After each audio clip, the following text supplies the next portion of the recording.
Eu estava conversando com a Fernanda e ela me lembrou de um fato da minha infância e eu até já tinha me esquecido. E esse fato foi muito significativo. Eu me lembro que um dia, eu era bem pequeno, e a minha mãe conversando comigo, aquelas conversas de adulto, né, que a gente tem com um filhinho pequeno. E aí o filhinho pequeno, que era eu, disse para a mamãe: "Ah, eu sinto falta de carinho." E a minha mãe ficou perplexa. E disse: "Como assim, meu filho? Eu te dou tanto carinho." E eu disse: "Não, mas eu não sinto, eu precisava mais carinho." E ela disse: "Mas olha, eu te dou carinho, eu dou comidinha para você, eu te levo no colégio, quando está frio eu lembro você de vestir o agasalho, quando está chovendo eu te dou um guarda-chuva, tudo isso é carinho, meu filho." E eu disse: mas o carinho a que eu me refiro é me botar no colo e dar um beijinho e fazer um carinhozinho, isso é que é carinho para mim." E na verdade, aquela criança estava dando uma lição ao adulto, porque muitas vezes os filhos deixam de receber o carinho de verdade do pai ou da mãe. Às vezes não é por nenhuma razão em especial, não é nenhum problema psicanalítico, freudiano, não é nada disso, é porque simplesmente as pessoas se esquecem de que o carinho se traduz pelo toque. Eu não sei se a minha observação quando criança já foi em função de uma herança genética com excesso de sensibilidade sensorial, que mais tarde teria me levado para uma corrente Dakshinacharya Tântrica, ou se foi o contrário, ou se foi aquela observação que me colocou mais atento ao fato de que carinho é uma coisa que a gente não diz, é uma coisa que a gente faz. Carinho é expresso através de um abraço, através de um beijo, através de um toque. E com isso eu desenvolvi uma consciência que chamei de hiperestesia. Então eu me considero um hiperestésico. Será que é doença? Então, a hiperestesia, o que ela proporciona? Ela faz com que a pessoa sinta realmente o toque do outro, porque quantos amigos eu tive na minha vida, especialmente quando era garotão, todo mundo muito macho, né? Então a gente se tocava assim, mas como era o toque? Ei, cara, tudo bem? Né? Era um toque que não era exatamente um toque para sentir o ser humano que está ali. Não era um toque para transmitir um carinho de fato. Mas era assim, já que tem que dar um abraço, plac, plac, plac, aquele abracinho assim que a gente dá com umas palmadinhas nas costas, quando podia tanto ser um abraço que trouxesse, abraço de urso mesmo, né? Trouxesse o amigo para perto de você, porque o abraço o que é? Você já viu dois macaquinhos, dois símios, nossos antepassados evolutivos se abraçando? Eles se abraçam, eles se agarram. É como se um estivesse a proteger o outro, é como se um estivesse trazendo o coração do outro mais para perto, como se um quisesse estar dentro do outro naquele abraço.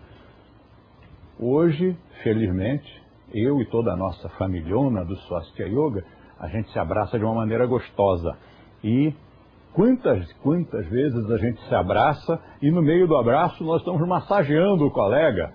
É uma coisa espontânea, né? Já que está tocando, né? Vamos tocar de verdade, vamos aproveitar para sentir ali carne e ossos, aquele ser humano que está junto a nós. Na década de 70, eu me lembro que um colega nosso comentou que encontrou um amigo, um outsider, e há muito tempo não se viam, encontraram-se, abraçaram-se e tal, e foram conversando. E esse nosso colega começou a perceber que o amigo, o antigo amigo que ele havia reencontrado, estava olhando meio esquisito para ele. E só então ele percebeu que estava conversando com o amigo e massageando o cara. E ele, estranho, lógico, né?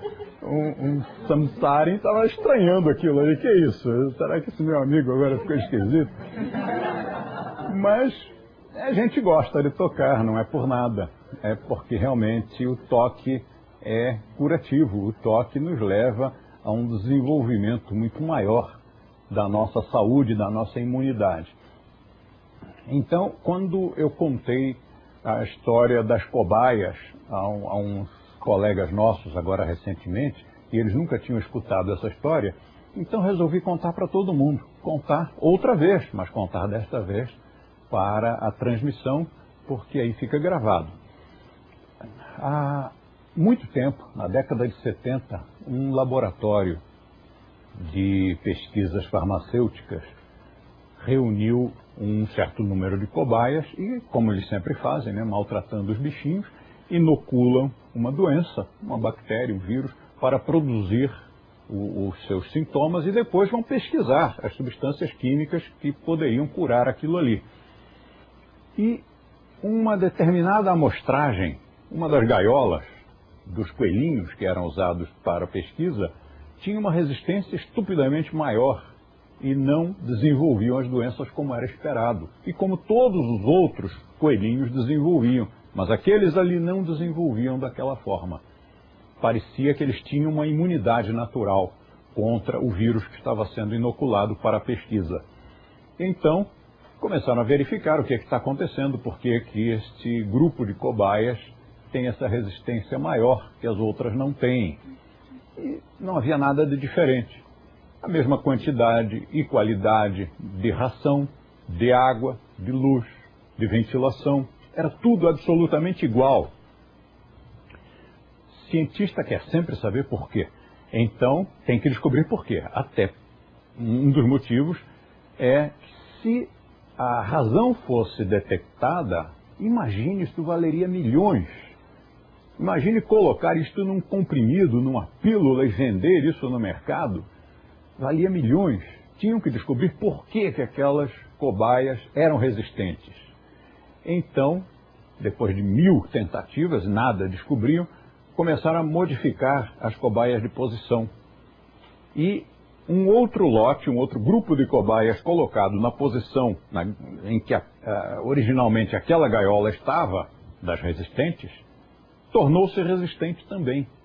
Então, há alguma coisa a ver com localização da gaiola. Mas não conseguiam saber por quê. Colocaram uma quantidade de câmeras e ficaram monitorando 24 horas por dia. E aí descobriram.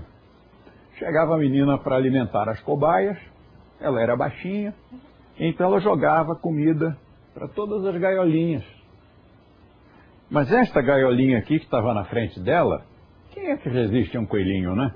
Então ela pegava os coelhinhos, botava no colo, fazia carinho, falava com eles, dava comidinha na boca. Era isso. E finalmente os cientistas tiveram que reconhecer que o carinho aumenta a capacidade imunológica, não só dos coelhos, mas de todo mundo. Depois descobriram outra coisa, mais chocante ainda, que o carinho causa mutações genéticas. Isso é demais. Mutação genética já é forçar muito a barra. Um dia, uma fazenda da Inglaterra resolveu trabalhar com peles de raposas selvagens. Mas pegar a raposa selvagem era muito trabalhoso, então eles resolveram fazer criação de raposas e depois abate, e com as pelezinhas eles iam fazer o seu rico dinheirinho, né? E aí as gerações sucessivas foram se tornando cada vez mais domesticadas, até o ponto em que as raposas, originalmente selvagens, mas depois de várias gerações, já estavam se comportando como cãezinhos domésticos, abanando o rabinho, né, e tendo aqueles grunhidozinhos de felicidade quando o dono está chegando perto, ou quando está trazendo comidinha. Bom, até aí foi só comportamental.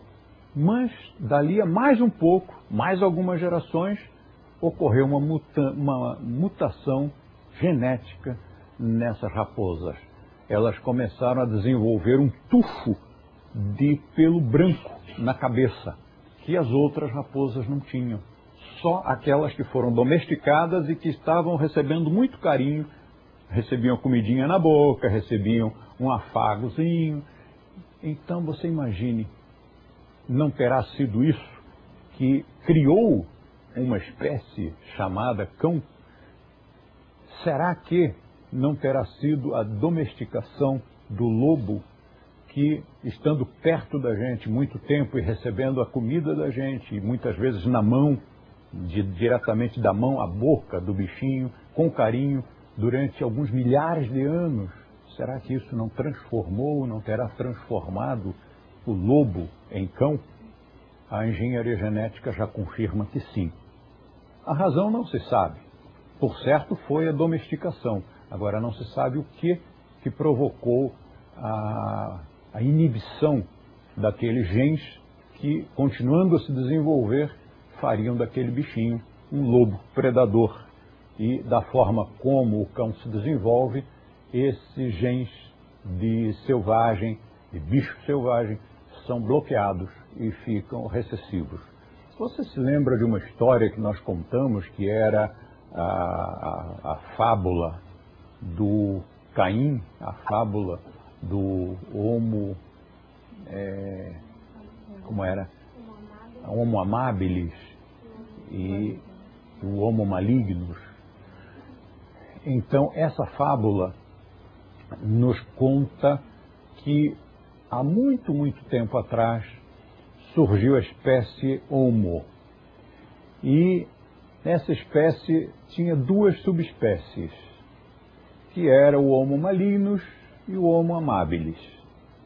A ciência ainda não sabe, mas a ciência não sabe nada, então eu vou ensinar para eles. O Homo amabilis era uma espécie que era tão parecida com o Homo malignos que nas pesquisas arqueológicas os seus restos, os esqueletos que foram resgatados são idênticos. Então, os arqueólogos acham, os antropólogos acham que era um tipo só de bicho, né? De bicho-homem. Mas, na verdade, eram dois. A diferença era principalmente no comportamento desses dois. O Homo amabilis, como o nome já diz, era muito amável, era muito querido. Então, quando o Homo malignos estava na chuva, ele convidava para entrar na sua caverna, ficar ali no conforto do foguinho aceso. Se o Homo malignos não tinha ferramentas para fazer lá o seu trabalho, o Homo amabilis oferecia as suas. Se o Homo malignos estava com fome, o Homo amabilis convidava para dividir a comida. Mas o Homo malignos, quando entrava na caverna, não saía mais e botava o outro para fora. Tomava a caverna para ele. Quando o Homo amabilis dividia a comida, o Homo malignos pegava toda. Quando o Homo amabilis emprestava as ferramentas, e olha que ferramenta era uma coisa de luxo, né? Uma coisa caríssima naquela época, o Homo malignos tomava as ferramentas, não devolvia. Não se sabe por que o Homo amabilis entrou em extinção. Isso significa o quê? Significa que nós somos descendentes do Homo malignos. Nós, os seres humanos que habitamos hoje o planeta Terra e que o destruímos tão dedicadamente, nós somos todos descendentes do que sobreviveu. Nós somos descendentes do Homo malignos. Acontece que esses dois eram tão semelhantes entre si que eles cruzavam e davam descendência. E essa descendência, embora o Homo amabilis tenha entrado em extinção, o Homo malignos guardou alguns genes recessivos do Homo amabilis, que, como são recessivos, praticamente não aparecem nunca. De vez em quando, um aflora. Às vezes é preciso de um estímulo, né? Algum fator externo que provoque o afloramento da manifestação desses genes recessivos do Homo amabilis. Você sabe onde é que estão os descendentes do Homo amabilis, desses genes recessivos que um dia vieram à tona? Estão aqui, ó. Estes são os Homo amabilis, são os seus descendentes. embora descendentes também do Homo malignos. Por isso, às vezes, nós fazemos alguma coisa da qual não nos orgulhamos. Às vezes a gente perde um pouco a paciência, às vezes a gente fala mal de alguém quando não devia, mas logo, logo nós tomamos consciência. E, olhando lá a nossa velha e boa Bíblia, encontramos um conto que confirma pelo lado bíblico essa história. É a história do Caim e do Abel. Afinal, o Homo amabilis não era o Abel, e o Homo malignos não era o Caim, e o Abel não entrou em extinção pela ação do Caim, e não foi do Caim que toda a humanidade descende, não é dele que toda a humanidade descende? Então me parece que a fábula do Swastika e a história da Bíblia estão de acordo com relação a essa síndrome. Então, a história do carinho, onde é que entra nisso aí? Entra aqui, ó, neste livro. Alternativas de relacionamento afetivo. Olha, é um livro fininho, diferente dos meus outros livros, né? Eu estou publicando um agora com 1000 páginas. Mas este aqui não, este é pequenininho. Alternativas de relacionamento afetivo.